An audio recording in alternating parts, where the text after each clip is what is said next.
Hello, അപ്പോൾ ദേ നമ്മൾ പോകാനൊരുങ്ങി നിൽക്കുന്നത് നമ്മുടെ ദേവികുളങ്ങര ക്ഷേത്രത്തിൽ പുറത്തെഴുന്നള്ളത്താണ് കേട്ടോ. നമ്മുടെ ഉത്സവമൊക്കെ ഇനി അടുക്കാറായിട്ടുണ്ട്.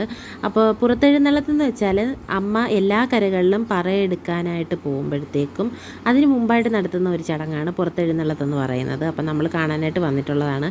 ഒത്തിരി ആളുകളൊക്കെ ഉണ്ടായിരുന്നു. താലപ്പൊലിയൊക്കെ ഇപ്രാവശ്യം തോനെ ഉണ്ടായിരുന്നു. അതിനിടയ്ക്ക് വെടിക്കെട്ടിൻ്റെ സൗണ്ടൊക്കെ കേട്ടിട്ട് അതുകൊണ്ട് ഭയങ്കര കരച്ചിലൊക്കെ ആയി കേട്ടോ.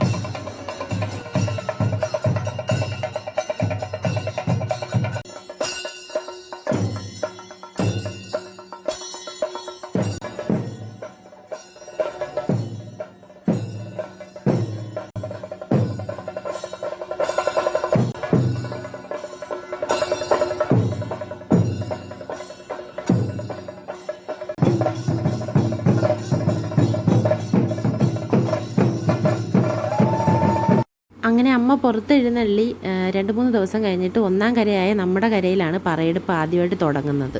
അപ്പോൾ അതെല്ലാം കഴിഞ്ഞിട്ട് നമ്മൾ കുറച്ച് നേരം കളത്തട്ടിലിരുന്നു. കുറേ നേരം അവിടെയൊക്കെ ഇരുന്ന് ചിലവഴിച്ചു. പിന്നെ ആദൂട്ടൻ്റെ ഐസ്ക്രീമൊക്കെ വാങ്ങിച്ചു കൊടുത്തു. ആദൂട്ടൻ അതൊക്കെ കഴിച്ച് കുറച്ച് നേരം അവിടെ നിന്നപ്പോഴത്തേക്കും നമുക്ക് കുറച്ച് ചേട്ടന്മാർ അവിടെ അവിലും സാധനങ്ങളൊക്കെ കൊടുക്കുന്നുണ്ടായിരുന്നു. അതൊക്കെ ആയിട്ട് നമ്മൾ വീട്ടിലേക്ക് വന്നു.